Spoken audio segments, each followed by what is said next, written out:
Africa ukuze community shows abe able to get to the Market Theatre. It was through John Machikiza. He was coming abroad, but wafike wathi makabheka amashow ase-Market Theatre ahambela kuma-community centers wabona better shows than lawadlala e-theatre. Then wasend ama-field workers to go and help those community shows to be able to adapt to the standard and be able to get to the Market Theatre. I told you. So today everybody is selfish.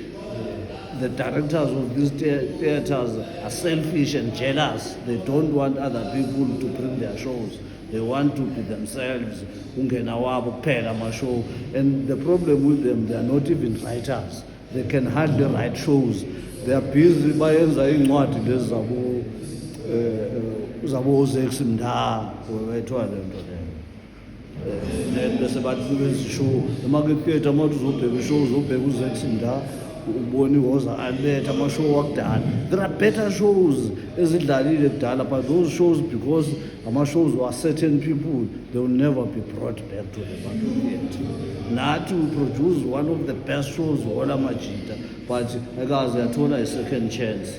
Up to today siyaguga, but everybody knows, theatre practitioners knows that was a great show, but it will never go back to the Market Theatre because certain people are jealous of other people's works.